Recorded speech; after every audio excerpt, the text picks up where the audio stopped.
Hey loves, welcome to my channel. It's your girl Zeta and I'm back with another video. Now, as you can see from my channel, it's usually about hair reviews, but since I am now 37 and pregnant, I am going to be documenting my journey about this experience, what I'm experiencing at this age, and just what this pregnancy is bringing to the table. So if you're here for that, definitely stay watching. So in this video, I wanted to go over some symptoms that I'm experiencing. I'm going in kind of like a grouped week type of situation. So in this video, I'm going to go over my symptoms from week 8 to week 11, which currently I am almost at the end of my first trimester, which I am extremely excited about. All right, so week 8, one thing I've noticed is the discharge. Can we say discharge is going, like running like a faucet? Like I've had to literally make sure I have multiple panty liners on, to the point where I'm like, okay, should I start wearing thin pads? Because the panty liners are kind of filling up. I'm like, baby, the vajayjay is making sure she stays clean and pure, making sure baby is in a good, healthy environment, and I appreciate that, but it really is more than I'm used to dealing with. It is a lot.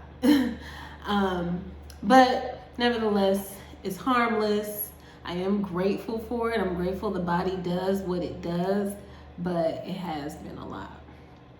Another thing that I've noticed is just extreme fatigue, like needing to sleep more than often. And it also takes me a lot longer to get out of bed. I'm usually the one to have my alarm set for 5:30. Sometimes I'll beat my alarm and wake up at 5:15. Now it's like, even when my alarm would go off at 5:30, I'm mentally up, but it just physically takes me longer to get out the bed. I probably don't get out the bed, especially during that week. I wasn't getting out the bed until about maybe 6:15, which is pretty late for me. Like I'll need to lay there and just meditate, but then even after meditation, I'm kind of sleepy again and I might doze off a little bit, which is really not normal for me. Another symptom is sore boobs. Like the boobs have just been filling up, and that's great. I know they're getting juiced up for baby, but sometimes I would get these little striking pains in my and they'll just come out of nowhere. Sometimes like in the, I don't know the name of it, but it's like the tissuey part, the like fatty tissuey part. I would get like these little like striking tingling pains. Feels like little electric shocks, basically.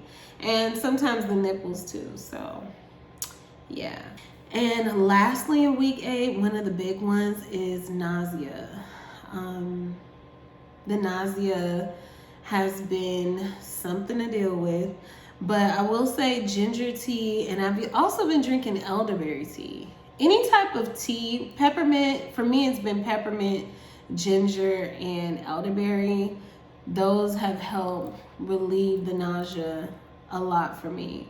And yeah, it really works. So weeks 9 through 10 have pretty much been the same, but I will say week 10, it did start to lift up a little bit, like ease up. The nausea has definitely eased up, but girl, the hunger, the appetite, the cravings, they're starting to kick in. They're really starting to kick in, and I have to calm myself and tell myself, no, we're gonna stick to our calories that we normally eat, because my usual normal calories that I eat, I tend to eat maybe like 1250 to maybe 1350 calories per day. And I've noticed that I haven't been losing weight, but I've been maintaining my same weight, which is fine for me. The doctors did tell me that they only want me to gain probably 15 to 20 pounds throughout the entire pregnancy. So during the first trimester, it's very important for me to eat the same caloric diet that I've been eating. Of course, eating healthy, but maintaining my same weight because I'm already short, already thick, and I don't want to add extra weight on myself and on my hips, especially because when I gain weight, it goes to my hips and thighs first, and I need those areas to be, you know, firm and in shape and just not all out of control. And so I've been really working hard at maintaining what I'm eating, or at least if I have a craving, I'll balance it out to where my calories don't take me completely overboard. Now I have had a couple cheat days. I'm not gonna sit here and lie. I have had a couple cheat days, but I always make up for it. By working out, or the next day I'll eat a little less. Now, of course, we don't want to starve baby, but definitely just having balance and maintaining. I have been continuing to work out. It hasn't been as much as what I was doing before, but I'm trying to keep that balance. But juggling the fatigue and the tiredness and sometimes the nausea, it has been a little struggle for me to just keep up with the consistent workouts. But I do try to work out at least 3 to 4 times a week, juggling work and everything else. I am working, like, now that it's starting to get better, like now I'm starting to feel a little normal. I have been working out a little more consistently daily versus like every other day.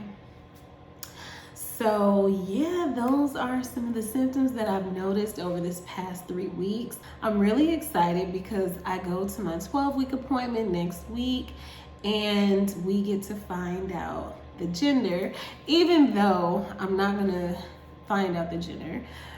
We're gonna go ahead and tuck that away and send that to family, so that way we can do a gender reveal and find out a little later on. But I'm really excited to know that baby is doing good, baby is healthy, and all of my labs look good, and so I'm really, really excited. I will say that at this age, being 37, one of my concerns is just my current state of like body aches and pains. Like I'm not that young anymore where I just overcome pain and overcome, like, especially muscle pain and back pain and everything. It seemed like when I was younger, especially in my 20s, like I didn't really have those issues. But now that I'm older, you know, getting up in the morning, some of them little cracks and like, you know, hip pain. Sometimes I feel like pain in my hips, like where the yoga is really digging into those areas, which I needed to.